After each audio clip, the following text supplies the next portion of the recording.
Imagina a seguinte situação, tipo, uma equipe esportiva que é tão ruim, mas tão ruim de uma forma tão consistente que os fabricantes do equipamento que eles usam simplesmente se recusam a vender material para eles. Nossa, isso é um pesadelo de marketing, né? Total. O motivo era exatamente esse.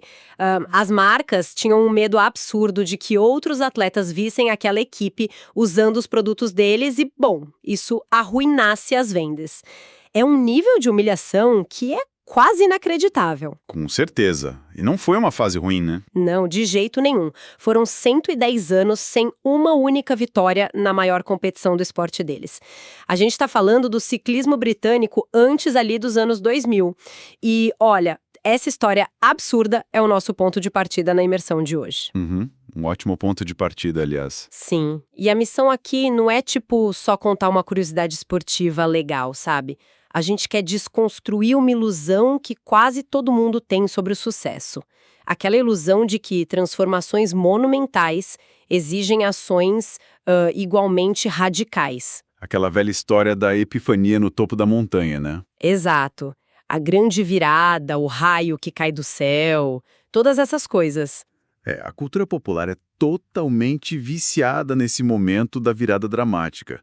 Só que o conceito central que a gente está analisando hoje nas nossas fontes, ele destrói completamente esse roteiro de filme. Graças a Deus, né? Porque no mundo real a coisa não funciona assim. Exatamente. O que a gente vai investigar hoje é uma visão muito mais fria, sistêmica e, francamente, muito mais realista sobre como a mudança humana realmente acontece. O foco sai totalmente da grande tacada dramática e vai para aquela gota d'água que fura a pedra, sabe? Uhum. É a mecânica invisível dos micro-hábitos. E o caso do ciclismo britânico ilustra isso com uma perfeição que é cirúrgica, porque eles saíram de ser a piada da Europa para o domínio absoluto em pouquíssimo tempo. E a forma como eles fizeram isso é, cara, de explodir a cabeça. Tipo, em 2003, um cara chamado Dave Brailsford assumiu lá como diretor de O performance. famoso Dave. Ele mesmo. E ele não chegou demitindo todo mundo, não inventou um treinamento alienígena, nem tentou, sei lá, achar um mutante genético para colocar na bicicleta. Longe disso. A filosofia dele era quase tediosa de tão simples. Ele chamava isso de agregação de ganhos marginais, que basicamente era uma busca obsessiva por uma melhoria minúscula, tipo uma margem de 1%, em absolutamente todos os detalhes que envolviam andar de bicicleta. E o que é genial nessa abordagem, na minha opinião, é que ele desconstruiu a atividade. Ele não olhou para o objetivo gigante lá na frente, que era vencer o Tour de France. Ele olhou para o ecossistema inteiro. Ele se perguntou, tipo, quais são as centenas de pequenas coisas que afetam a corrida num dia normal? E, nossa, as coisas que eles mudaram beiram a loucura, sério. As histórias são fantásticas. Eles começaram a redesenhar os selins para ficarem levemente mais confortáveis, passaram álcool nos pneus para ganhar um pouquinho mais de aderência no chão. Álcool nos pneus, cara. Pois é. Colocaram os ciclistas para usar shorts aquecidos eletricamente, só para manter a temperatura muscular ali no ponto ideal. E até aí a gente pensa, tá, tudo bem, é tecnologia esportiva de ponta. Faz sentido para atletas de elite, né? Sim, mas aí eles foram para umas áreas que ninguém no esporte olhava. Eles testaram em laboratório qual gel de massagem trazia recuperação muscular mais rápida. Nossa. Contrataram um cirurgião para ensinar os atletas a lavar as mãos do jeito exato, só para evitar qualquer resfriado antes da competição. Isso é genial. Um resfriado estraga tudo. Estraga. E tem mais. Eles testaram colchões e travesseiros para cada atleta levar o seu próprio kit para os hotéis e garantir o sono perfeito. Eles até pintaram o chão e o interior do caminhão de transporte das bicicletas de branco puro. Espera aí. De branco.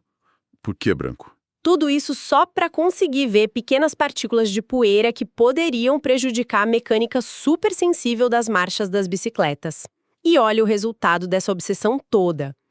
Nas Olimpíadas de Pequim, em 2008, eles simplesmente ganharam 60% das medalhas de ouro disponíveis no ciclismo de pista. Um domínio absurdo. E em Londres, 2012, quebraram 9 recordes olímpicos e 7 mundiais. E no Tour de França, que eles não venciam há 110 anos, Eles conquistaram 5 vitórias em um período de 6 anos. É um negócio que assustou o mundo. Esse é um caso que reescreveu a história do esporte. Mas o que está por trás disso não é o ciclismo em si, né? Como assim? É o poder absurdo dos juros compostos aplicado ao comportamento humano. E essa é a grande mudança de paradigma que a gente precisa analisar aqui. Mas peraí, deixa eu dar uma de cética aqui agora.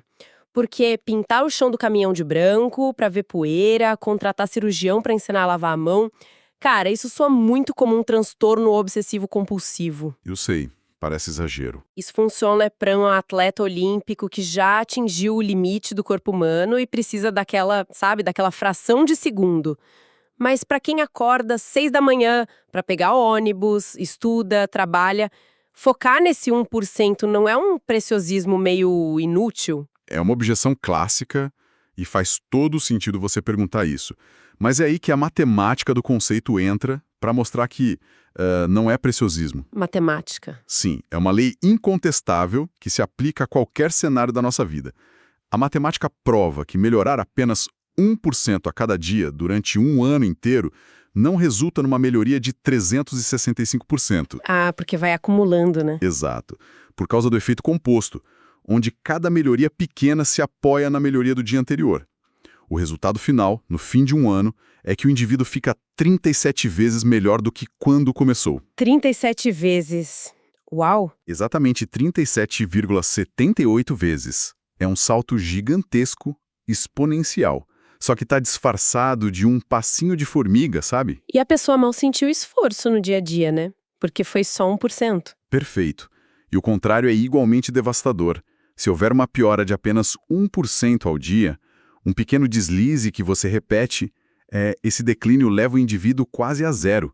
Ele termina o ano em 0,03. Nossa, ladeira abaixo. Sim. Tem até aquela frase do Warren Buffett sobre o conhecimento, que ele diz que o conhecimento se acumula exatamente como juros financeiros. Os nossos hábitos diários são literalmente os juros compostos do nosso autoaperfeiçoamento. Entendi. A grande sacada dessa matemática toda é que ela tira um peso gigante das nossas costas. A gente não precisa ser perfeito o tempo todo. Não precisa virar a vida do avesso em 24 horas. Você só precisa desses pequenos acúmulos contínuos. Certo. Mas aí a gente esbarra num problema gigante, na minha opinião. Qual? Porque se a matemática é tão favorável assim, se o esforço necessário é tão pequeno num dia normal, por que é tão difícil manter a consistência? É a grande pergunta. Por que as pessoas desistem da dieta logo na segunda semana? Ou do curso de inglês no segundo mês? O autor do livro usa uma analogia muito visual para explicar essa armadilha que a nossa própria percepção cria para nós mesmos. A analogia do avião, né? Essa mesma. Imagina um avião decolando de Los Angeles com destino a Nova York. Uma viagem cruzando o país inteiro. Milhares de quilômetros de distância. Exato. Aí o piloto, logo ali na decolagem em Los Angeles, ele decide ajustar a rota apenas 3,5 graus para o sul. É quase nada. O nariz do avião se move tipo uma fração de metros. Ninguém lá dentro da cabine percebe absolutamente nada. A tripulação que está servindo o café não sente, os passageiros olhando pela janela não notam que o avião virou. Mas, e aqui está o pulo do gato, por causa da longa distância, no final dessa jornada, em vez de pousar em Nova York, o avião vai parar lá em Washington, D.C. É um erro de centenas de quilômetros no destino, gerado por um ajuste totalmente imperceptível na origem. E a gente pode aplicar isso para a vida perfeitamente. Decisões minúsculas parecem completamente inofensivas quando elas estão ali isoladas no momento presente. Com certeza. Tipo, se eu comer um hambúrguer duplo hoje, eu não vou acordar amanhã com um infarto. A barriga que eu vejo no espelho amanhã é exatamente a mesma barriga de hoje. Infelizmente. Pois é. Se eu ignorar minha família por causa do trabalho até tarde, num dia isolado, todo mundo perdoa, a vida segue de boa. O problema é que a consequência é totalmente invisível no exato momento em que a decisão é tomada. O que você está descrevendo aí é um conceito central das nossas fontes, chamado de mensuração tardia.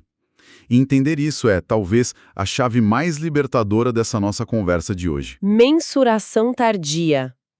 Explica melhor como isso funciona na nossa cabeça. Bom, o cérebro humano ele evoluiu num ambiente de retorno imediato. Lá atrás, o caçador via a presa, caçava e comia no mesmo dia. Era ação e recompensa imediatas. Sobre a vivência básica, né? Exato. Mas hoje, a gente vive num mundo de mensurações tardias. O patrimônio líquido que alguém tem hoje no banco não é reflexo das decisões financeiras tomadas hoje de manhã. Não mesmo. É uma mensuração tardia, um resultado atrasado dos hábitos de consumo e investimento dos últimos 10 anos. O peso na balança não é o jantar de ontem à noite. É a mensuração tardia de anos de rotina alimentar. Ou seja, a gente vive hoje os juros das nossas próprias ações de anos atrás. Perfeito. O nível de conhecimento, a bagunça em um escritório, tudo isso é um eco atrasado. E a armadilha cognitiva, o grande motivo de tanta gente desistir das coisas, é que nós julgamos o nosso sucesso pelos resultados atuais. A gente quer ver o número mudar na hora. Sim, e não avaliamos pela nossa trajetória atual. O foco no resultado imediato segue a gente para esse acúmulo. E vale lembrar que esse acúmulo, ele é como uma faca de 2 gumes. Ele opera em 2 frentes. Ah, tem o lado bom e o lado ruim, né? Exato. Existe o acúmulo produtivo, como o conhecimento e os bons relacionamentos. Um pequeno gesto de empatia por dia não vai mudar uma amizade na hora, mas em 10 anos cria uma rede de confiança inquebrável. E por outro lado, existe o acúmulo destrutivo. E o estresse é o maior exemplo disso, não é? A gente vai engolindo o sapo todo dia. Sem dúvida.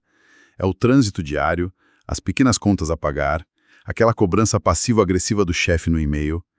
Isoladamente, nenhuma dessas coisas mata ninguém. O nosso corpo lida com isso. A gente respira fundo e vai. Pois é. Mas compostos dia após dia, por 20 anos, eles se transformam numa doença autoimune ou num ataque cardíaco. Outro exemplo fascinante disso são os motins, sabe? Aqueles grandes protestos que de repente paralisam países inteiros. Que parece que surgiram do nada. Exatamente. A história mostra que eles quase nunca são causados apenas por aquele evento que serviu de estopim.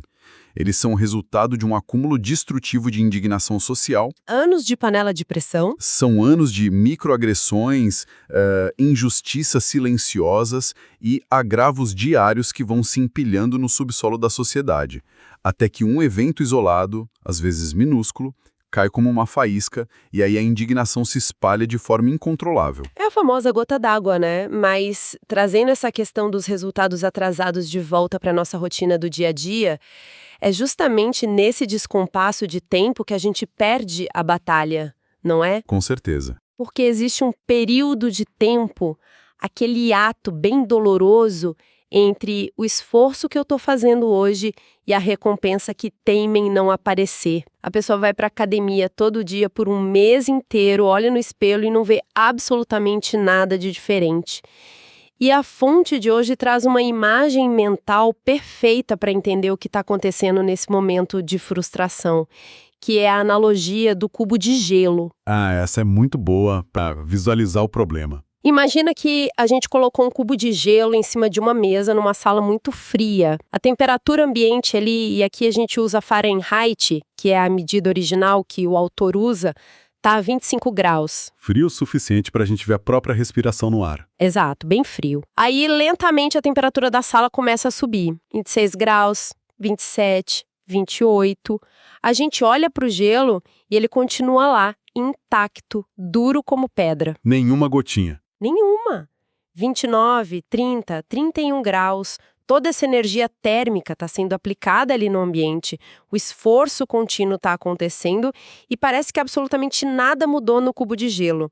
É o ápice da frustração de quem está tentando mudar. É um momento que todo mundo desiste. Sim, mas de repente a temperatura atinge os 32 graus Fahrenheit, que é o ponto de derretimento, e o gelo simplesmente derrete. Um único grau produziu uma mudança total no estado da matéria. E a grande reflexão que fica aqui é quando o gelo derrete, todo mundo em volta aplaude e chama aquilo de sucesso da noite para o dia. Mas será que a gente não está ignorando toda a energia monumental que foi injetada e armazenada naqueles graus ali do 25 até o 31? Com certeza estamos ignorando. E essa é uma falha de percepção clássica da humanidade. Nós somos programados para querer que o progresso seja totalmente linear. Acreditamos que uma unidade de suor deve gerar, sei lá, no mesmo segundo, uma unidade de glória. E a vida não é assim, né? Não é assim que a composição funciona. O conceito que explica isso é chamado de platô do potencial latente. O esforço que a pessoa faz no primeiro mês de academia, onde nada muda no espelho, ele não está sendo desperdiçado de jeito nenhum. Ele está sendo guardado. Ele está sendo armazenado. É uma mudança que está acontecendo num nível celular, bem debaixo da superfície. Pense num bambu, por exemplo. É um caso incrível da biologia. O que tem o bambu? O bambu passa os primeiros 5 anos de vida inteiros construindo sistemas de raízes profundas e complexas debaixo da terra. Você olha para o solo e não vê absolutamente nada por 5 anos. E então, do nada, ele cresce 27 metros em meras 6 semanas. Uau, 27 metros? Sim. Ou, indo para o lado trágico da coisa, a dinâmica do câncer no corpo humano. O câncer passa 80% do tempo de sua existência totalmente indetectável, silencioso, só acumulando forças, para então assumir o controle do corpo em questão de meses. Ou seja, o processo já estava lá o tempo todo, ele só não tinha cruzado aquela linha de visibilidade para a gente notar. Perfeito. E para sobreviver a esse período sombrio, que o autor chama de Vale da Desilusão, que, aliás, é onde a vasta maioria das pessoas abandonam a dieta, a poupança, os estudos, existe uma citação maravilhosa de um cara chamado Jacob Riis. Conta pra gente. O time de basquete San Antonio Spurs até usa essa filosofia pendurada no vestiário deles. A citação diz o seguinte: o cortador de pedras dá 100 marteladas pesadas em uma rocha bruta sem que uma única rachadura apareça. Nenhum arranhão sequer. 100 marteladas à toa? Parece que sim. Mas na 100ª martelada, a pedra simplesmente se parte em duas. E a lição é que não foi aquela última pancada que fez o trabalho, mas as 100 que vieram antes, construindo uma pressão interna insuportável na estrutura da pedra. Cara, isso é muito profundo. Mas olha, é aqui que a nossa conversa fica realmente interessante e também um pouco provocativa, eu diria. Por quê? Porque a gente acabou de estabelecer que esse Vale da Desilusão é um deserto bem difícil de cruzar. A pessoa tá lá martelando a pedra 100 vezes sem ver resultado nenhum. Como é que o cérebro humano sobrevive a isso sem enlouquecer ou jogar a toalha de vez? É o grande desafio. E a resposta que a gente está explorando hoje pede uma mudança de paradigma que é quase um insulto ao que o mundo corporativo tradicional ensina por aí. Tem um criador de quadrinhos muito famoso, o Scott Adams, que tem uma frase que resume a tese. Ele diz: esqueça as metas, esqueça totalmente os resultados, concentre-se única e exclusivamente nos seus sistemas e processos. E essa é a virada de chave fundamental de toda essa filosofia. Mas espera aí, deixa eu dar um passo para trás aqui e fazer o papel do advogado do diabo de novo. Manda. No mundo real, como é que isso funciona na prática? Imagina um CEO de uma multinacional chegando na reunião do conselho de administração e falando: galera, seguinte, esquecemos as nossas metas de faturamento anual. Não tem mais meta de venda. Vamos focar apenas no nosso sistema de vendas diário e, sei lá, ver no que dá. Ele não dura 5 minutos na sala. O cara sai dessa reunião com os pertences dele numa caixa de papelão. Ele é demitido na hora. Seja numa empresa ou num campeonato esportivo, as metas não são absolutamente essenciais para, pelo menos, dar um norte, uma direção, como a gente simplesmente ignora o placar do jogo. Olha, essa é uma provocação excelente. E a resposta é que o autor não diz que as metas são inúteis. As metas são, de fato, excelentes para definir a direção, para saber onde queremos chegar. Ah, tá. Então elas têm um papel. Sim. A questão é que elas são péssimas para guiar o seu progresso diário. O lendário técnico de futebol americano, o Bill Walsh, que pegou um time totalmente destruído e o transformou numa dinastia, ele resumiu a filosofia dos sistemas numa frase famosa.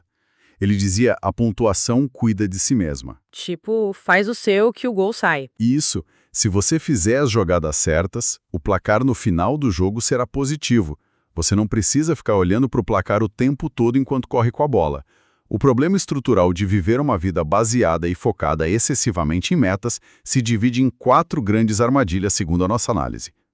A primeira delas é o viés de sobrevivência. Que é aquela ilusão de olhar só para os vencedores e achar que sabe o motivo da vitória, né? Exatamente. A gente vê o atleta subindo no pódio com a medalha de ouro e pensa: nossa, ele ganhou porque a meta dele era muito ambiciosa. Uhum. Mas a gente ignora completamente que todo e qualquer atleta olímpico que pisou naquele estádio tinha rigorosamente a mesma meta. Todo candidato numa entrevista de emprego tem a meta de ser contratado. Todo mundo quer ganhar, óbvio. E o campeão do perdedor. O diferencial real é o sistema contínuo que os campeões implementaram no dia a dia. Nossa, faz total sentido. A equipe de ciclismo britânica sempre teve a meta de ganhar o Tour de França durante 110 anos. A meta estava pendurada na parede deles. O que eles não tinham era o sistema do 1% diário que o Dave trouxe. Exatamente.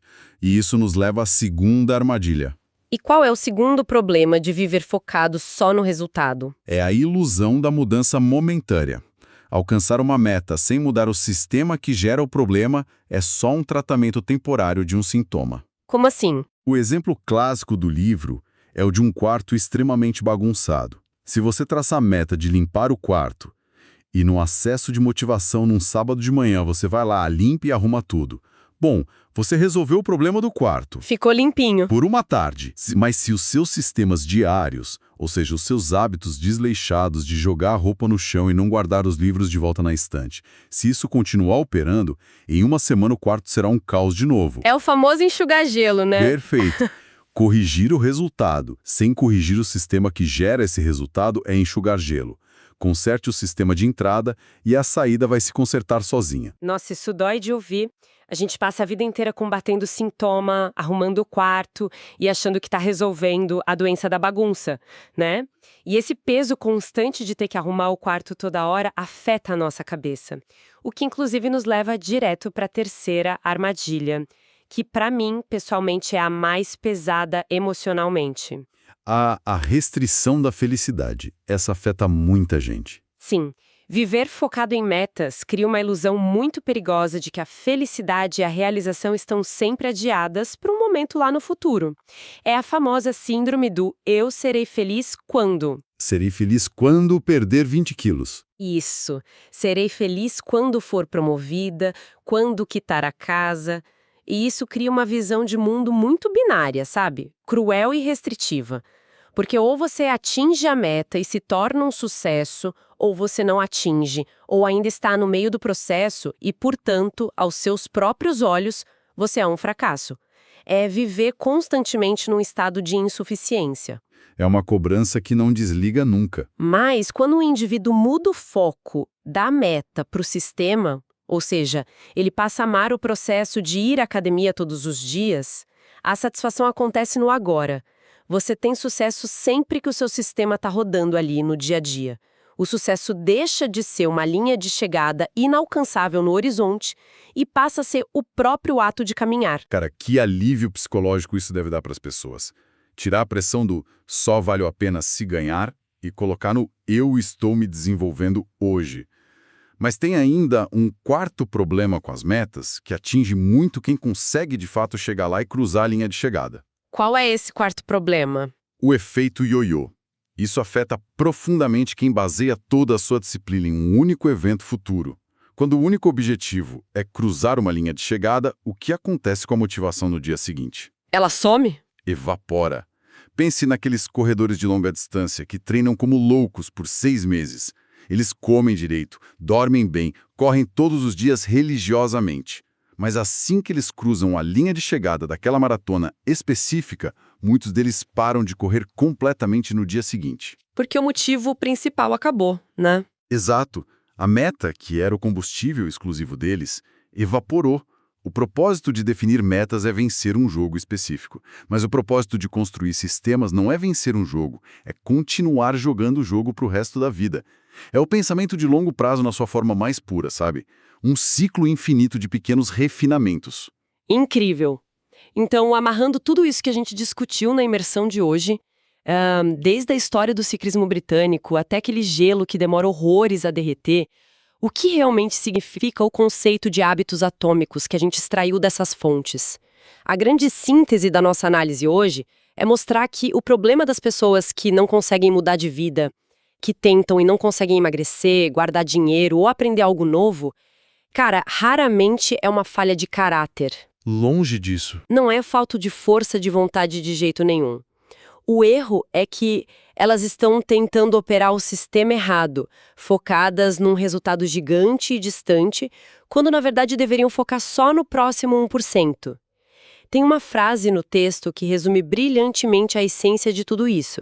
Diz que a gente não sobe ao nível dos nossos objetivos, a gente cai ao nível dos nossos sistemas. A gente escorrega para o padrão automático. Isso. Um hábito atômico é exatamente como um átomo lá na química. Ele é uma unidade minúscula, a base de tudo, que parece meio insignificante sozinha. Mas quando esses átomos se juntam, eles formam moléculas extremamente complexas. E através dessa magia matemática dos juros compostos que você explicou, criam resultados formidáveis ao longo do tempo. Eles são extremamente fáceis de fazer, mas carregam um poder totalmente desproporcional. Essa é a síntese exata da coisa toda. Não caímos ao nível do que desejamos, caímos ao nível do que repetimos diariamente. E para fechar o nosso raciocínio de hoje e deixar quem está acompanhando a gente pensando, vale a pena trazer uma última analogia. Opa, adoro analogias! Manda. Uma analogia agora ligada à força da natureza. Pense na escala geológica do nosso próprio planeta Terra. As placas tectônicas da Terra podem passar milhões de anos apenas se friccionando umas contra as outras lá no subsolo. É um movimento milimétrico, totalmente imperceptível para quem está na superfície. A gente nem sente. Só que toda aquela pressão, toda aquela tensão colossal não está sumindo. Ela está sendo acumulada, sendo armazenada dia após dia, e então num dia que parece ser igual a todos os outros dias na superfície, a pressão simplesmente excede o limite. Ocorre uma mínima fricção adicional e um terremoto irrompe remodelando completamente a face da Terra. Sabe, destruindo ou criando cadeias inteiras de montanhas. Caramba! A força acumulada por séculos finalmente se manifesta num instante. Sim. E se a pressão silenciosa e constante de atritos minúsculos tem o poder de construir montanhas e causar terremotos catastróficos ao longo dos séculos, e nós acabamos de ver que os nossos hábitos funcionam sobre a mesmíssima lei de acumulação, só que na escala de uma vida humana. Isso nos deixa com uma pergunta muito profunda para refletir depois que a gente encerrar aqui. Quais são as falhas tectônicas invisíveis e silenciosas, tanto as construtivas quanto as destrutivas, que os nossos pequenos sistemas diários estão criando dentro de nós neste exato momento, enquanto a gente está distraído prestando atenção apenas no placar do jogo?